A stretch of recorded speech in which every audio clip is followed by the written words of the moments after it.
je reviens tout de suite. Je me suis excusée à la table et me suis dirigée vers la salle de bain. Ce soir, nous fêtions mon 18e anniversaire. En regardant le restaurant, je savais que mes parents avaient probablement économisé pendant des mois pour pouvoir se permettre de réserver dans un endroit comme celui-ci. Quand j'ai ouvert la porte de la salle de bain, ma mâchoire s'est décrochée. La personne qui se tenait en face de moi me ressemblait exactement. Bonjour, je m'appelle Sharon. Si vous n'avez pas encore aimé ou souscrit à notre chaîne, n'oubliez pas de le faire. Appuyez également sur la cloche de notification pour savoir quand un nouveau contenu est publié. Salut, je suis Cassie. Elle s'est écartée pour que je puisse entrer dans la salle de bain. Tu me ressembles? Je l'ai regardée avec admiration, comme si elle était une créature légendaire.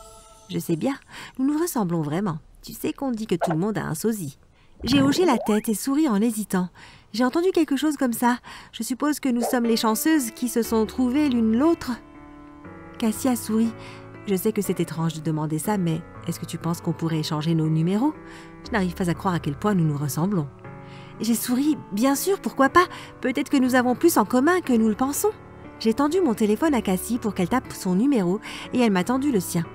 Merci, je resterai en contact. Passe une bonne soirée. Toi aussi, ai-je répondu alors qu'elle sortait de la salle de bain. J'ai rapidement utilisé la salle de bain et je suis retournée vers mes parents. Je ne pouvais pas m'empêcher de penser à ma rencontre avec Cassie.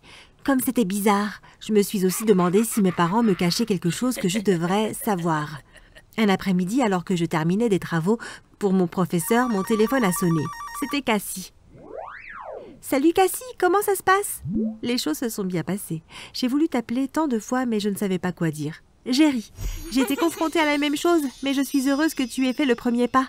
Nous avons discuté pendant 1 heure avant que maman ne m'appelle pour le dîner. Pendant le dîner, j'ai demandé à mes parents si j'étais adoptée. Papa a failli s'étouffer avec le jus qu'il buvait et maman lui a tapoté le dos en lui demandant s'il allait bien. D'où vient cette question? Sharon, tu n'es pas adoptée, chérie. Tu es notre fille, a dit maman. Alors ai-je une jumelle que je devrais connaître? Je pense que je l'aurais su si j'avais donné naissance à des jumelles, Sharon. D'où vient tout ça? Une fille de ma classe ce semestre a dit qu'elle a récemment découvert que non seulement elle avait été adoptée, mais qu'elle avait une sœur jumelle. J'ai menti. Papa a gloussé. Pas besoin de s'inquiéter de ça ici. Sharon, tu es la seule et unique.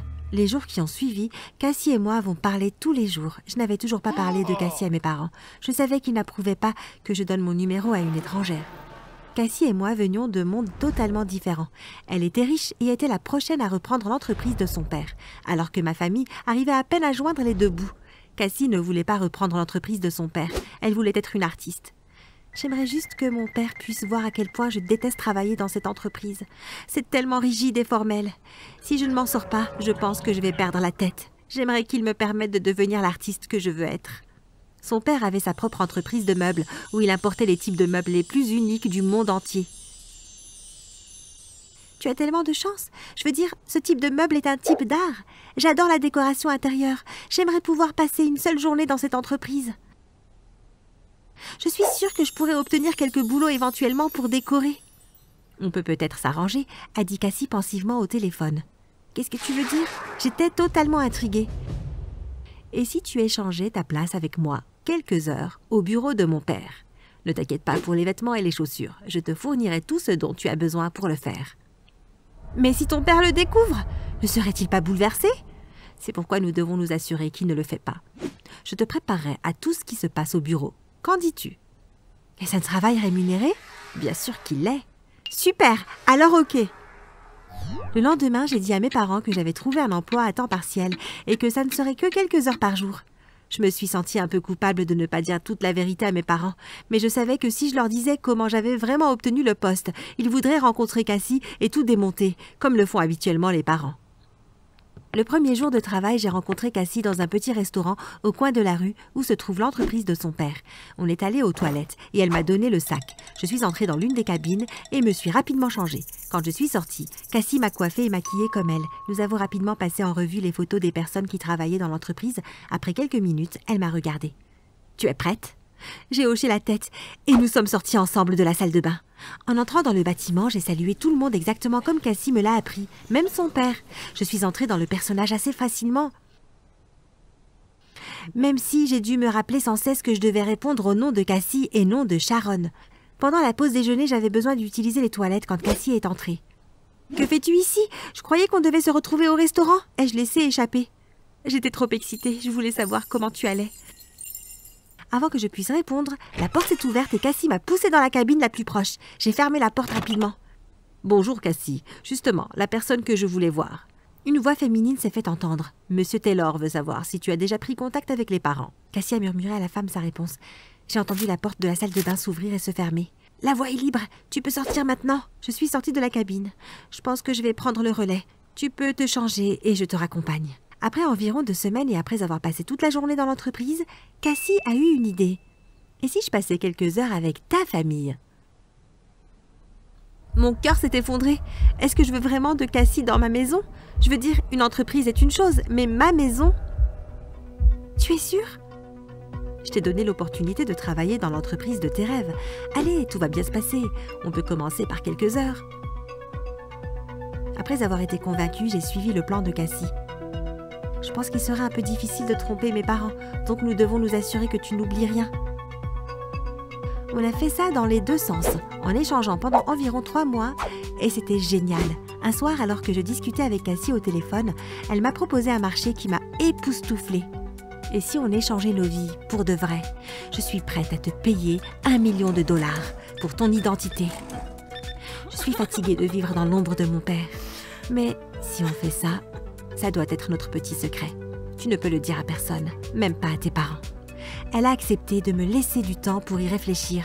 Cette nuit-là, j'ai pensé à toutes les possibilités qu'1 million pourrait apporter. Mais j'ai aussi lutté contre le fait de ne plus jamais avoir à parler à mes parents. Cette nuit-là, je me suis endormie avec un sommeil agité. Après quelques jours, j'ai dit à Cassie que j'allais le faire. Enfin, une partie en tout cas. Elle pouvait avoir mon identité pour $1 million. Mais après tout ce que mes parents ont fait pour moi, je n'étais pas prête à les mettre dans mon passé. La nuit de mon départ, j'ai écrit une lettre à mes parents. Je leur ai parlé de Cassie et tout ce qui s'était passé ces derniers mois. Je leur ai aussi parlé de l'affaire des $1 million. Je leur ai dit de jouer le jeu puisque nous pouvions tout bénéficier de cet accord. La façon dont j'ai vu les choses, c'est que je pouvais aider mes parents avec de l'argent tous les mois et nous pourrions toujours trouver un moyen de rester en contact inconnu de Cassie. J'ai laissé la lettre dans le tiroir de maman pendant qu'elle préparait le dîner dans la cuisine. Après le dîner, j'ai souhaité bonne nuit à mes parents alors qu'ils se dirigeaient vers leur chambre. Au lieu de me diriger vers la mienne, j'ai ouvert la porte et permis à Cassie d'entrer tandis que je refermais la porte, d'entrer derrière moi en sortant. Pendant les 2 premières semaines, tout allait bien. Je discutais avec mes parents presque tous les jours sans que Cassie le sache. Mais ensuite, tout est devenu silencieux. Je n'ai pas pu entrer en contact avec mes parents pendant quelques jours. J'ai commencé à m'inquiéter. Je suis allée chez mes parents et quand je suis arrivée, la porte était légèrement ouverte. Je l'ai poussée lentement et à mon horreur, l'endroit était complètement détruit. Mon estomac s'est retourné quand j'ai remarqué l'écriture sur l'un des murs. « Je t'ai dit de ne le dire à personne !» J'ai immédiatement appelé la police et je leur ai dit que mes parents avaient été kidnappés. Quelques minutes plus tard, ils sont arrivés à la maison. Je leur ai raconté tout ce qui s'est passé au cours des derniers mois. Nous sommes même allés là où je travaillais et n'avons rien trouvé. Le bâtiment était vide. Comment est-ce possible? J'étais là ce matin.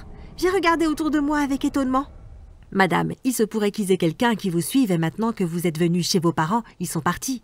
Nous pourrions passer la nuit devant votre maison si nécessaire. Vos parents ont-ils des ennemis? Pas que je sache, tout le monde aime mes parents. Je ne comprends pas qui ferait ça. L'officier a reçu un appel. Il a parlé à son interlocuteur pendant quelques secondes, puis a raccroché et s'est tourné vers moi.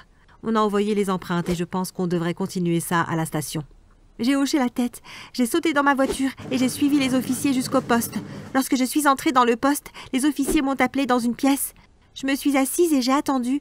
Sharon Harrington, un homme grand et robuste, est entré dans la pièce en tenant un dossier. Oui? Bonjour, je suis le détective Deacon Willis. Passons aux choses sérieuses. Les empreintes que nous avons trouvées dans la maison appartiennent à vos parents et à une autre femme nommée Blair Taylor. Le détective a ouvert le dossier et a placé 3 photos devant moi. J'ai reconnu les 2 premières photos comme étant mes parents. Ils étaient plus jeunes à l'époque, mais sur la 3e photo, je n'avais aucune idée de qui c'était. « Qui est-ce » ai-je demandé en montrant l'image. C'est Cassie, autrement connue comme Blair Taylor. Vous la reconnaîtrez peut-être comme ça. Le détective a placé une autre photo sur la table. C'était une photo de la Cassie que je connaissais. Mais qui est le lien entre Cassie et mes parents? Pourquoi se donnerait-elle tant de mal pour me ressembler? Vos parents ont trahi Blair lors de leur dernier vol. Ils l'ont vendu, ont obtenu l'immunité et sont entrés dans le programme de protection des témoins. Blair a été libérée de prison il y a environ 2 ans. On la suivait jusqu'à ce qu'elle disparaisse du radar il y a environ 1 an. Nous n'avons jamais pu récupérer l'argent ou les bijoux du dernier vol qu'ils ont fait. J'ai été choquée au-delà de toute croyance. Mes parents étaient des voleurs? Cassie n'était pas vraiment mon double? Alors qu'est-ce qu'on fait maintenant? Ai-je demandé alors que des larmes coulaient sur mon visage. C'était ma faute si mes parents avaient disparu. Si seulement je leur avais parlé de Cassie dès la première nuit. Rentrez chez vous, essayez de vous reposer et laissez-nous faire notre travail, a dit le détective. Je l'ai remercié et j'ai quitté la station. Environ 2 ans plus tard, avant de rentrer à l'intérieur, après être rentrée du travail, j'ai vérifié ma boîte aux lettres. À l'intérieur se trouvait un album photo. J'ai regardé autour de moi pour voir si la personne qui l'avait déposé rôdait encore dans le coin.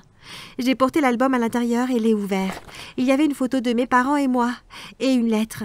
Dans la lettre, ils expliquent qu'après le hold-up, ils ont décidé d'entrer dans le programme de protection des témoins pour me sauver puisque Joe, le mari de Blair, a tenté de me kidnapper. Mes parents m'ont également dit où l'argent et les bijoux étaient stockés avec une liste de noms de personnes qui m'aideraient à vendre les bijoux. Mes parents m'ont dit de m'assurer que je marchais avec une pelle et d'y aller la nuit. J'ai été un peu décontenancée par cela, mais j'ai continué à lire. Ils ont dit que pour me sauver, ils ont décidé de retourner sous couverture, car ils ne pouvaient pas risquer que quelqu'un s'en prenne à moi pour les atteindre. Ils ont dit qu'ils avaient les yeux sur moi et qu'ils prendraient contact avec moi bientôt. Le lendemain, je me suis rendue à l'endroit où mes parents avaient dit que l'argent était stocké. Quand je me suis arrêtée, j'ai compris pourquoi mes parents m'avaient dit de marcher avec une pelle. Le butin était caché dans un cimetière. J'ai regardé autour de moi pour m'assurer que personne ne venait avant de sortir la pelle et de chercher le nom d'Annabelle Walker. J'ai finalement trouvé la tombe et j'ai commencé à creuser. Je ne pouvais pas m'empêcher de penser que quelqu'un me regardait. J'ai regardé par-dessus mon épaule et j'ai louché dans l'ombre. Les poils de mon cou se dressaient et je voulais juste prendre le butin et partir d'ici. J'ai heurté quelque chose de dur et je me suis agenouillée pour gratter le reste de la saleté sur le coffre dans lequel se trouvait l'argent. Le coffre était petit mais lourd. Je l'ai tiré hors du trou et j'ai rapidement recouvert le trou. Alors que je m'éloignais, j'ai entendu des pas derrière moi. Mais j'avais trop peur pour me retourner. J'ai marché aussi vite que mes jambes pouvaient me porter. Quand j'ai atteint ma voiture, mon cœur s'est emballé quand j'ai remarqué que quelqu'un était appuyé contre elle. Je me suis retournée, mais la personne qui me poursuivait était presque sur moi. « Écoute, prends-le! Je ne veux pas d'ennui !» J'ai posé le coffre sur le sol, retenu ma respiration, fermé les yeux et attendu. « Salut Sharon !» a dit une voix familière. « Maman ?» Je me suis précipitée vers elle et j'ai jeté mes bras autour de son cou. La personne qui me suivait était ma mère. « Sortons d'ici, nous avons beaucoup de choses à te dire. » J'ai écouté attentivement les bruits étouffés venant de l'extérieur de ma chambre. Prudemment, j'ai ouvert la porte et j'ai jeté un coup d'œil dans le couloir. Avant que je ne sache ce qui se passait, quelqu'un m'a attrapée et m'a traînée jusqu'au salon où mes parents étaient déjà ligotés et bâillonnés. Des hommes masqués m'ont rapidement ligoté et bâillonné à mon tour. L'un d'eux m'a jeté par-dessus son épaule, puis il est sorti et m'a jeté à l'arrière d'une camionnette et a fermé le coffre. Bonjour, je m'appelle Phoebe. Vous vous êtes abonné et vous avez mis un like à la chaîne? Si ce n'est pas encore fait, qu'est-ce que vous attendez? Je vous donne un instant pour également activer les notifications, comme ça, vous serez au courant des nouvelles vidéos. C'est bon? Super, bienvenue. Retournons maintenant à ma folle histoire. Le trajet semblait sans fin. Finalement, je me suis réveillée dans une chambre, une très belle chambre, avec des rideaux de soie, des meubles en bois hors de prix, et la tapisserie sur le mur avait l'air inestimable. La chambre était même équipée d'une télé. J'ai frappé à la porte avant de fouiller la pièce pour trouver une autre voie de secours. Mais les fenêtres étaient condamnées. Il y avait une autre porte dans la pièce. J'ai couru vers elle et je l'ai ouverte rapidement. Mais j'ai perdu espoir quand j'ai réalisé que c'était une salle de bain avec une fenêtre trop petite pour que je m'échappe. Après plusieurs heures, j'ai entendu une clé tourner dans la serrure. Quand la porte est ouverte, il y avait une fille d'environ 2 ans de plus que moi. Et derrière elle se trouvaient 2 grands hommes intimidants. La fille a placé un plateau sur le sol et a attendu que je le ramasse. Quand j'ai refusé, l'un des hommes m'a poussé plus loin dans la pièce, a donné un coup de pied au plateau et a claqué la porte. Au cours des jours suivants, j'ai fait la gentille avec la fille. Elle m'a dit qu'elle s'appelait Stéphanie. Elle est même venue quelquefois en dehors de l'heure des repas pour discuter avec moi. Un après-midi, quand j'ai compris qu'elle était seule, je l'ai frappée à la tête avec un serre-livre. J'ai couru hors de la pièce et j'ai rapidement fermé derrière moi. Frénétiquement, j'ai cherché une échappatoire. J'ai entendu des voix se rapprocher de moi de l'autre côté du couloir. J'ai vu une fenêtre ouverte, je m'en suis servi pour sortir. Un arbuste a ralenti ma chute et je me suis rapidement cachée derrière. J'ai écouté attentivement et quand j'ai senti que la voie était libre, je me suis dirigée vers un endroit sûr. Puis j'ai décidé de me rendre au poste de police. À mon arrivée au poste de police, j'ai été accueillie par une policière. « Je peux vous aider, mademoiselle ? Je viens d'échapper à mon ravisseur. Mes parents ont-ils fait un signalement au sujet de mon enlèvement ?» La policière a pris mon nom et m'a dit de m'asseoir pendant qu'elle vérifiait s'il y avait un rapport de personnes disparues qui correspondait à mon nom et ma description. Quelques minutes plus tard, elle m'a appelée à l'accueil. « Phoebe, il n'y a pas eu de rapport à votre nom ? » « Il doit y avoir une erreur !»« Phoebe, y a-t-il quelqu'un que vous voulez que nous contactions pour vous, afin qu'il puisse venir vous chercher ?» J'ai donné à l'agent le numéro de mes parents. Ma mère a répondu en premier et la policière a mis le téléphone sur le haut-parleur. « Bonjour, j'aimerais parler aux parents de Phoebe Mackenzie, s'il vous plaît. » « Je suis sa mère, de quoi s'agit-il » ? « Avez-vous vu Phoebe ces derniers jours, madame ?»« Non, j'ai envoyé Phoebe vivre avec sa tante il y a quelques mois quand elle a commencé à avoir de mauvaises fréquentations.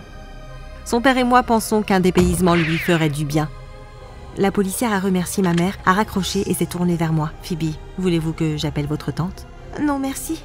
Je peux la contacter moi-même. » Je me suis retournée et je suis sortie du poste de police. Je n'avais même pas de tante. Mes deux parents étaient enfants uniques. J'étais encore plus perdue qu'avant. Cela n'a certainement pas fonctionné comme je l'espérais. Mes parents sont-ils impliqués dans mon enlèvement? Mais pourquoi? Qu'avaient-ils à gagner? Je savais que je ne pouvais pas retourner chez mes parents, mais j'avais besoin de réponses. Je me suis dit que les seules personnes qui me diraient la vérité sont les personnes qui m'ont kidnappée. Quand je suis retournée chez mes ravisseurs, c'était la tombée de la nuit. J'ai frappé à la porte et Stéphanie l'a ouverte. Je veux parler avec les propriétaires de cette maison, qui sont également mes ravisseurs. Je suis passée à côté de Stéphanie rapidement. J'ai crié « Les responsables de mon enlèvement sont-ils ici ?» J'avais dépassé ma peur. J'étais maintenant en colère. Comment mes parents ont-ils pu me trahir comme ça? Une dame âgée s'est approchée de moi. « Suivez-moi, mademoiselle. » J'ai été conduite à un bureau où je me suis assise et j'ai attendu. Peu de temps après, un homme et une femme d'âge moyen sont entrés. « Bonsoir, mademoiselle Phoebe. Je m'appelle monsieur Annan et voici mon épouse. Un membre de notre personnel nous a dit que vous vouliez nous rencontrer. » Pourquoi n'étiez-vous pas si poli quand vous et vos hommes m'avez enlevé? Je suis désolée, mademoiselle Phoebe. Ma femme et moi venons de rentrer d'un voyage. Nous ne savions pas que vous avez été enlevée. Nous nous excusons si nos hommes vous ont traité grossièrement. Vous voyez, vos parents vous ont vendu pour 3 millions de dollars pour épouser notre fils. Nous vous avons demandé à nos employés de vous amener ici en toute sécurité. Mes parents ont fait quoi? Vous ont-ils dit que je n'avais que 17 ans? Vos parents nous en ont informés. Ma souris, madame Annan. Mais ils m'ont aussi dit que vous aurez 18 ans dans 6 mois. Jusque-là, vous et notre fils pourrez apprendre à vous connaître. Qu'est-ce qui ne va pas chez votre fils pour qu'il ne puisse pas se trouver une femme et que ses parents doivent acheter des filles pour lui? Monsieur Annan s'est approché lentement de moi, la voix douce mais menaçante. Notre fils a eu un accident de moto il y a quelques années et maintenant, il est en fauteuil roulant. Pour cette raison, il a un handicap et personne ne veut l'épouser. Me sentant blessée et trahie, je savais que je devais faire un choix. Passons à marcher. Je vais épouser votre fils si vous m'aidez à rentrer chez mes parents. Aucun enfant ne devrait avoir à traverser ce que j'ai vécu parce que leurs parents cherchent de l'argent facile. Je vais vous aider à récupérer les 3 millions de mes parents et nous les partagerons ensemble. D'accord? Monsieur Annan m'a serré la main fermement. Marché conclu. J'ai passé la nuit chez ma future famille et je suis partie à l'aube le lendemain pour rentrer chez mes parents. Maman? Papa? J'ai frappé frénétiquement à la porte d'entrée quand je suis arrivée. Quand la porte s'est ouverte, le visage taché de larmes de mon père m'a accueillie. Il a mis ses bras autour de moi et m'a serré dans ses bras. Il m'a fait entrer à l'intérieur et m'a demandé si je voulais le petit déjeuner et j'ai hoché la tête. Pendant que mon père préparait le petit déjeuner, ma mère est entrée. Elle m'a regardée puis s'est approchée de mon père. « Qu'est-ce qu'elle fait ici? Tu connais le marché ?» Mon père a attrapé le bras de ma mère et l'a tiré dans la pièce voisine. Il est revenu quelques minutes plus tard sans ma mère. « Où est maman ?» Elle avait besoin de rester seule un moment. Puis mon père est retourné derrière les fourneaux pour finir de préparer le petit déjeuner. Je n'ai pas revu ma mère jusqu'à tard ce soir-là, quand Annan a appelé. Elle est venue dans le salon là où moi et mon père étions en train de regarder la télé et elle lui a demandé de venir parler dans la cuisine. Quand ils sont allés dans la cuisine, je les ai écoutés de près. Quand j'ai senti que c'était le bon moment, je suis entrée dans la cuisine et j'ai demandé à savoir ce qui se passait. « Si tu n'en avais pas fait qu'à ta tête, nous ne serions pas dans cette situation difficile », a dit ma mère en me pointant du doigt. Je suis allée au poste de police après m'être échappée. Pourquoi n'avez-vous pas parlé de mon enlèvement à la police? Est-ce que vous avez quelque chose à voir avec ça? Le regard de mon père a changé. Nous avions besoin d'argent pour récupérer notre fille. J'avais l'impression que la pièce tournait autour de moi. J'ai une sœur? Pourquoi ne m'as-tu pas dit ça avant? Mes parents se sont regardés.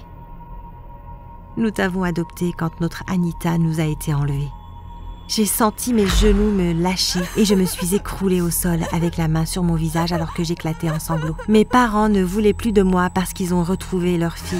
Est-ce que je gardais la place chaude jusqu'à ce qu'ils retrouvent leur propre chair et leur propre sang? Tu dois retourner chez les Anans. Ils nous demandent de rendre l'argent car tu n'es pas là-bas. Nous ne pouvons pas rendre tout l'argent parce que nous en avons déjà dépensé une partie. J'ai essayé de faire un marché avec eux, mais ils n'ont pas accepté. Ma mère a secoué la tête. « Peut-être qu'on devrait aller à la police et leur dire la vérité sur ce qui se passe », a dit mon père en regardant ma mère. « Et leur dire quoi? Qu'on a vendu notre fille adoptive pour payer la fille qu'ils ont cessé de chercher il y a des années? Si nous allons à la police, ils nous enfermeront et jetteront la clé. Nous sommes si près du but pour récupérer Anita, mais elle a sûrement tout gâché. Ma mère m'a giflé. Papa l'a tirée vers lui. Mais ça ne va pas. Ça ne va pas nous aider de faire ça. Je suis allée dans ma chambre et j'ai verrouillé la porte. Mes seules pensées avant de m'endormir étaient de faire payer à mes parents ce qu'ils m'ont fait. Quand je me suis réveillée le lendemain, mes parents avaient quitté la maison. J'ai pris ce temps pour chercher des preuves de ce à quoi ressemblait leur fille. J'ai regardé sur l'ordinateur de ma mère et j'ai vu tous les emails des Anans. Ma mère planifiait cela depuis des mois. Il y avait un fichier dans l'ordinateur que je ne pouvais pas ouvrir. J'ai appelé Monsieur Annan et il m'a dit qu'il enverrait son fils, Kabir, pour m'aider à déverrouiller le fichier car il en savait plus sur les ordinateurs que lui. Je lui ai donné des indications pour venir au café à côté de chez moi et je lui ai dit de dire à Kabir d'être là-bas dans 30 minutes. Je suis allée au café avec l'ordinateur, j'ai commandé un café et j'ai attendu Kabir. Après 15 minutes, un très beau gars en fauteuil roulant est arrivé dans le café. Je me suis dirigée vers lui. « Tu dois être Kabir ?» Qu'est-ce qui m'a trahi? Mes cheveux épais et ébouriffés ou mon physique masculin? J'ai rigolé. J'ai eu du mal à croire que Kabir avait besoin de ses parents pour arranger son mariage. Tu dois être Phoebe. Heureux de te rencontrer. Nous nous sommes serrés la main et nous sommes allés à une table. J'ai ouvert l'ordinateur portable et j'ai montré à Kabir le fichier qui devait être ouvert. Je l'ai regardé attentivement alors que ses doigts glissaient sur le clavier. Après quelques minutes, ses doigts sont restés immobiles et ses yeux se sont grands ouverts alors qu'il fixait l'écran. Quoi? J'ai tourné l'ordinateur portable vers moi. Et je n'en croyais pas mes yeux. Ce n'est pas possible. La fille sur la photo avait peut-être quelques années de moins. Mais c'était elle. La fille de mes parents était Stéphanie. J'ai refermé l'ordinateur portable et j'ai donné une excuse bidon à Kabir pour ramener l'ordinateur portable à la maison avant que ma mère ne rentre. Alors que je rentrais chez moi, je me suis demandé si Kabir connaissait la véritable identité de Stéphanie et s'il avait simulé sa réaction choquée. Le lendemain, je suis allée chez les Annan. Monsieur et Madame Annan n'étaient pas chez eux. Alors j'ai décidé de les attendre dans ma chambre. Je suis allée dans la salle de bain et quand j'en suis sortie, Kabir était dans la pièce en train de m'attendre. Je ne pense pas que tu devrais être ici. Écoute, je sais pourquoi tu es partie la dernière fois du café. Mais crois-moi, je n'avais aucune idée que Stéphanie faisait partie de tout ça. Dis-moi comment je peux t'aider. On doit faire sortir Stéphanie d'ici et la ramener à ses parents. Kabir a quitté la pièce et 2 minutes plus tard, il est revenu avec Stéphanie. Je lui ai dit que je savais où étaient ses vrais parents et je lui ai demandé si elle voulait les rencontrer. Stéphanie a hoché la tête folle de joie. Avant de quitter la pièce, Kabir a vérifié les environs et nous a rapidement fait signe de le suivre. Juste au moment où on était sur le point de tourner au bout du couloir, on a entendu des voix et on a fait un détour par le bureau. Stéphanie et moi nous sommes cachés. Mon cœur s'est arrêté un instant quand j'ai entendu la porte s'ouvrir et que Monsieur Annan a demandé à Kabir pourquoi il était dans le bureau. Kabir a dit avoir laissé des documents de dernière minute de Monsieur Mohamed. Monsieur Annan a dit avoir du travail à terminer, mais Kabir lui a dit que Madame Annan ne voulait certainement pas qu'il soit à nouveau en retard pour le dîner. Une fois le calme revenu, Stéphanie et moi nous sommes faufilés hors du bureau. J'ai finalement poussé un soupir de soulagement alors que l'air froid de la nuit me glaçait le visage. Une voiture s'est arrêtée à côté de nous et on s'est arrêté. La fenêtre s'est baissée et j'ai vu Kabir au volant. Quoi? Vous n'avez jamais vu un gars en fauteuil roulant avant? Montez! Quand on est arrivé chez mes parents, Stéphanie et moi sommes sortis de la voiture. Stéphanie s'est arrêtée à côté de moi. Ne t'inquiète pas, ils vont t'aimer. Phoebe? A dit Kabir. Je me suis avancée vers la vitre et je l'ai regardé. Je serai ici quand tu auras fini. J'ai hoché la tête et je suis entrée dans la maison avec Stéphanie. Maman, papa? J'ai regardé mes parents se précipiter vers Stéphanie et mettre leurs bras autour d'elle. Pendant leur retrouvaille, je me suis faufilée dans ma chambre. J'ai vidé mon sac et je me suis dirigée vers le bureau. Alors que je me tenais devant le coffre-fort, j'ai prié pour que mes parents n'aient pas changé le code. J'ai levé les yeux soulagée quand j'ai entendu le bip. J'ai ouvert le coffre-fort et j'ai pris mon passeport, mon certificat de naissance et tout l'argent qui était dedans. Il y avait environ $1 million. Une fois avoir vidé le coffre-fort, je suis passée par la porte de la cuisine. J'ai regardé la voiture de Kabir, toujours garée à l'avant de la maison, et je suis allée dans la direction opposée. Je n'allais pas faire un mariage forcé si je pouvais trouver une échappatoire. Je n'ai même pas regardé mes parents. J'ai déménagé sur une petite île des Caraïbes et pendant quelques années, j'ai pensé que j'étais sortie d'affaires. Un vendredi soir, en sortant d'un restaurant, j'ai vu Kabir assis près de l'entrée. Je me suis précipitée vers ma voiture. J'ai réussi à mettre la clé quand j'ai entendu des pneus crisser derrière moi et la porte d'une fourgonnette s'est ouverte. Quelqu'un m'a mis un sac noir sur la tête et m'a jetée dans la camionnette. Phoebe, on a un mariage de prévu.